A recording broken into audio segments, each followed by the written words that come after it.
gracias. Para mí ha sido un honor, un privilegio estar aquí, especialmente tener la oportunidad que tú hagas la introducción, especialmente con todas tus contribuciones, no solamente al condado, al estado, pero históricamente para todos los latinos, orgullosamente. Te doy la gracia porque tú representas y inspiras a toda nuestra comunidad y es un orgullo no solamente para la comunidad peruana, a todas las comunidades hispanas y todas las comunidades. So, muchas gracias. That was an expression of gratitude and appreciation to the Honorable Judge here because of her contributions, representation, and inspiring work for all communities, which means so very much. I wanted to also take this opportunity to thank Tracy Salmon. Thank you so very much for your invitation. Thank you so very much for your warm welcome when we came in. Commander Scott as well, and I believe there is a board, which Ms. Wafa and Ms. It's the DICE committee. Yes, the DICE committee. So to all of the DICE committee, thank you so very much. I wanted to share just a little bit about Hispanic culture and heritage, but I want to take this opportunity again to acknowledge my wife who is here with me, Migaudi's Lora. She was born in the Dominican Republic. Our business administrator, Rick Fernandez, of Cuban descent, who's here, along with members of our City Hall staff. Thank you for coming down in support. To share a few stats, in the United States of America, Latinos represent the largest minority group at 62 million in the United States, representing 19% of the U.S. population. That was according to the latest census. To give some perspective, in 1980, it was only 14.8 million, representing 7%, and today it is 62 million Hispanics, or those who identify as Hispanic or Latino descent. As I mentioned, we make up the largest ethnic minority. In the state of New Jersey, it's 1.9 million. In the county of Passaic, which the Honorable Judge had already shared, is over 40%. That's a representation of 227,839 individuals, a jump of 41,000 from 2010. That is a major jump. The judge had shared that 1 in 3 individuals you would run into may identify as having Hispanic or Latino heritage. So oftentimes the group is being referred to as the ubiquitous minority representation, because whatever group you find yourself in, you will most likely run into someone of Hispanic descent. I was born and raised here, and it was shared, and I went to school here in Patterson. I was born and raised in the city of Passaic. I was born in General Hospital and lived there my whole life, graduated from the Passaic Public Schools, and was accepted into Seton Hall University. It was an exciting and amazing privilege to go to college. I remember the pride and the excitement of my parents, neither of whom finished high school, both immigrants from the Dominican Republic who came to this country, and much like the judge did not speak a single word of English. I had considered what I would share today. So I would speak a lot about myself, but if you would allow me, I'd rather speak of their story and how their story shaped and made me, especially because my staff told me that, Mayor, we can speak about anything, just not politics or religion. If you'd have heard my bio, I was like, that's all I have. Politician, and I work in ministry. I'm not sure what to discuss. Maybe talk about the Mets, but that probably wouldn't be that appropriate. So there we go. No, that's all right. There are other teams that play. So I wanted to talk a little bit about them. Interestingly enough, I was accepted to Seton Hall University after my senior year of high school. It was so exciting and expensive university, but again, my parents came from very humble means, so the idea that their son was going to go to college meant a lot. Within a year of time, difficulties, challenges, adversities that my parents faced, which ultimately resulted in losing the home, financial struggles, and I left Seton Hall University and got a full-time job, Rite Aid, the pharmacy. In the daytime, I would walk around. I was a security guard. They gave me a flashlight in the daytime. The lights were on. I didn't know what I was supposed to do with the flashlight. I was definitely not a very strong and imposing presence, like Lieutenant Benilla, who me and her worked at St. Mary's Hospital together for many years.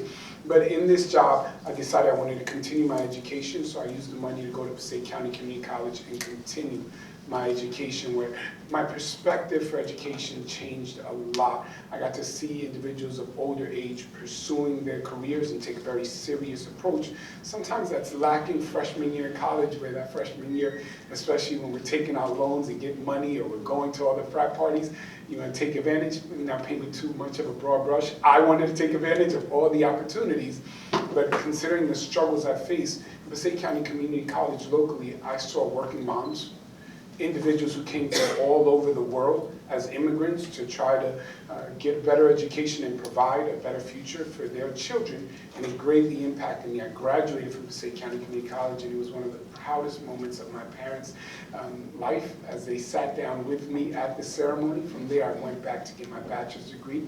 I share this because the road isn't always smooth and easy. Sometimes you face challenges and struggles. And from that point on, I started working at a hospital, working with immigrant communities in the public health and patient liaison position. I would help individuals, especially from the Latino communities, as our demographic in the city of Passaic is over 75% Hispanic, with charity care.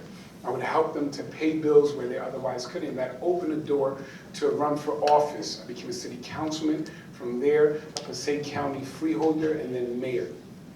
I say that to give perspective and bring it back to my parents, because my father, who passed away in 2017, shared with me that one of the highlights of his life is that the city that he ended up in without being able to speak a word of English and work in a humble position in a factory, he got to see his son take up the highest position in that city. And that tells the story of so many immigrants who come here and often don't have the opportunities immediately available to them, but provide opportunities for their children or others to come. And I share that because the work of the judge, of so many who came before us. As I speak, I believe over my head, you'll see the image of Supreme Court Justice Sonia Sotomayor, who has stated that the Latina in her burns as an ember forever, a blaze and a fire. And I am proudly Latino, proudly American. I confess to you that was not always the case. When I was a kid, I, again, was born and raised here. I spoke more English than Spanish. In fact, I spoke English to my parents when they would speak Spanish. And for some time, I was a little embarrassed about their accent, about their inability to relate to the culture that I was being born and raised in. I did not have an appreciation for all of the struggles and sacrifices that they had to make in order for me to have the opportunities that I had before me. I took them for granted often. It wasn't until later in life, and I've shared this before, that a particular moment with my father had made such an indelible mark on my psyche and my approach to life that it forever changed how I viewed him, my mother, and immigrants in general. It was a particular morning, 4:30 in the morning, and I'll perhaps invite you to experience a day in the life of one Latino family. Noise was being made around the house, which was typical. My father would get up very early to go to the factory that he worked at about 4 o'clock in the morning. Don't get too worried, thinking you're starting from back then. How long is this going to be? I'll try to be short. I know you have a long program, but around 4:30 in the morning, the noise was being made on a particular snowy day. I was up because that night I was staying up hoping they would close school like most children, and I was in grammar school, so I was up early. And I remember coming out and looking out the window to see the silhouette of my father. It was a magical moment, like a three-dimensional shadow, lighting up his cigarette and smoking in the snow, turning on what best I could describe as an old Chevy, I think a celebrity vehicle, picture a 4-door, really old, tan, and barely turning on so he can go to work. And as I'm looking out the window and he's smoking his cigarette again, the silhouette, I couldn't make his face, he starts cleaning off the car and getting prepared to leave to work. So I'm watching him prepared, and it dawned on me that this man, barely speaking English, was getting up every morning before the sun was out to go to a job that he probably did not enjoy, to face challenges, sometimes discrimination, abuse, to be yelled at, also that he could provide food on the table. also that I could have the opportunity to get an education so that I could go to school, so that I could be whatever I wanted to be. He came from a country where he knew the language, where he was living relatively well, I guess motivated by ambition, courage, something greater than himself. Along with my mother, came to this country to face struggles and challenges. At that moment, something changed in me. I developed a deep appreciation for him that I had not known at a very young age. Because as I mentioned, I wasn't always proud of being Hispanic or Latino. In fact, me and my siblings would often try to avoid having my mother come to school or interact with others. My mother's accent was so strong that it became a point of joking or ridicule from our friends, especially my father when he would get mad and misuse words. He would think he's using the right word, especially if he was trying to express an expletive, and he would pick a wrong word, and we would have to hear it for the rest of the week, because that was just the way they were. I often shared anecdotally that I used to love the fact my mother didn't speak English, because at times it was to my advantage, especially in school, parent-teacher night, when the teacher would try to describe to my mother my behavior in class, and she would say, Hector talks too much. I'm sure you guys can relate, especially in his speech. He interrupts. He is not living up to his potential, and he's not doing that well, and he needs to turn around. And I'll translate, and I would turn to my mother and say, ella dice que yo soy un muchacho muy expresivo, que hablo muy bien, te aplauda en tu trabajo, en criar un niño tan excelente, y que ella piensa que yo tengo mucho potencial. Over time, the teachers figured out that I wasn't really translating verbatim, but at that time, there wasn't a lot of representation of Hispanics or Latinos in schools, so they relied so much on us, the children. Some children of immigrants can relate to this. We were our parents' translators for PSE and G, dealing with neighbors, going to the grocery stores, and having to speak on their behalf. Imagine the awesome responsibility, whether you're 5, 6, or 7, of taking on that role. It can be empowering at the time, and like me, in certain circumstances, you take advantage of that opportunity. So there were moments when, I confess to you, I was ashamed of their accents. I was ashamed of their inability to express themselves in English, to articulate eloquently without realizing how brave and how remarkable they truly were. It was over time understanding that those accents were badges, testimonies of courageous and valiant efforts of leaving a country that they knew so much of to enter a country they knew nothing about, to start from scratch, to have doors slammed in their faces because there was a time where we weren't so, as I mentioned, ubiquitous or all over the place. A time where the Hispanics were far and few in between. A time where if you would go to the grocery store and ask for a product and you couldn't describe it in English, there was no effort to try to help you or figure it out. It was simply perhaps a retort of speak English, learn it or leave, things like that. And having dawned on me, over the years I realized again, became more cognizant of their efforts, of their work, of their sacrifices, of taking humble positions, of instilling in us this desire to remember our roots, remember where we came from.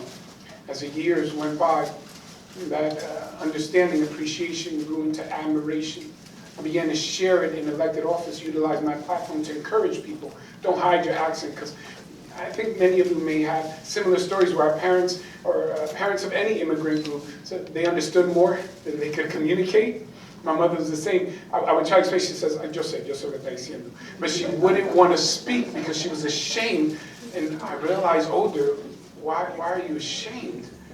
You have the courage, the effort to learn 2 languages where some can't even master 1. The one that they have. I was like that. I remember getting bad grades in Spanish class and having to remind my friends when they would make fun of me, did you get all A's in English class? There's grammar, there's conjugation, Spanish isn't, hola, aquí está la biblioteca. You gotta learn conjugation and all that stuff. And I realized my parents were picking up language coming from no point of reference. I shared before once in a similar setting where I got to speak that I take issue with the word broken English. When someone of another country, whether they come from the Middle East, Asia, whether they come from the continent of Africa, Europe, wherever, or Latin America, that when they're trying to speak English, someone says it's broken English. The challenge that I have with that is that when you break something, it begins whole. And I understand that the language itself may be considered whole, but for that person, they never had a grasp of the language. I would propose to you that it's more put together English.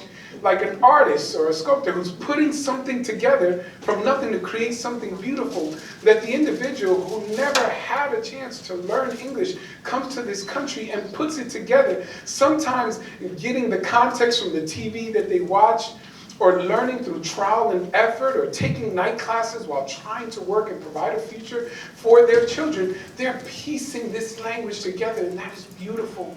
It is something remarkable, something that should be applauded, something that should inspire all of us. It was a compelling and amazing thing that changed my perspective on immigrants and those who are Hispanic and Latino.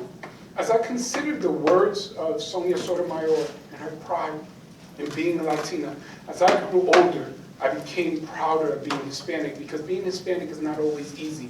We are not a monolithic group or homogeneous. We are different within our groups. You have African Latinos in the Dominican Republic. We have the highest percentage of African Latinos. We are indigenous people. I often share with many that the term Native Americans is nice, but it's really the natives of the Americas. It is the indigenous people of all the lands, the Incas, the Mayans, the Tainos, that before there was Massachusetts, before there was a New England, there was a New Spain. There was a Santa Fe. There were Latinos and Hispanics and indigenous people on this land already, the natives of the Americas that you can find throughout South America. And we are a bit complicated in that the Peruvian is not the same as the Colombian. The Puerto Rican is not the same as the Dominican. The Mexican is not the same as the Bolivian. There's so much that we have in common. United by a language, but not uniform in the way that we approach life, in the way that we speak, in the way that we dance, in the way that we enjoy art or life. We are distinct like any other group. But because of that language, so many people lump us in together. I remember growing up, having individuals refer to me as Spanish. And I would go, I am not from Spain. I would have to clarify, no more than you're from England because you speak English. It is a language that I have. But it was so complicated that, again, I share, sometimes it created in me a sense of embarrassment instead of pride. I just wanted things to be simple. I wanted to just be identified as one thing. I wanted to relate to everyone else. There is something special about that, because in so many ways we are the same. In so many ways we share commonality. But those things that make us distinct, those things that make us unique, are so very special and so very important and deserve to be celebrated. In fact, the great leader Cesar Chavez said, the preservation of one's own culture does not require for you to disrespect or have condemnation for another culture. In fact, it is important that you celebrate yourself. I shared in a previous setting a quote that stayed with me, Oscar de la Renta, of Dominican background, who said, your greatest superpower is to know yourself. That when you know yourself, when you're proud of who you are, it empowers you. It strengthens you. It gives you an ability to contribute with others, to add who you are to this amazing and most remarkable thing that we call community and culture. The judge spoke about the fact that I identify as an American because one of the proudest moments of my late father's life was when he became an American citizen. I joked before that he wore American flag shirts every day for like a month after that. It's like, Pop, come on, man. But he wanted so much to instill in us an appreciation of the country that gave him so many opportunities and so many chances. So as I conclude here, I share with you that perhaps I would have had an opportunity to share a little bit about my background, but I want to talk to you about their struggles, their challenges, what they overcame, and what my parents' contribution in my life means, because today I am who I am because of who they are and who they were.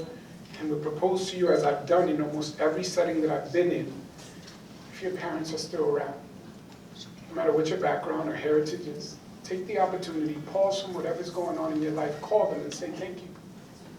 Thank you for your sacrifices, for what you did for me.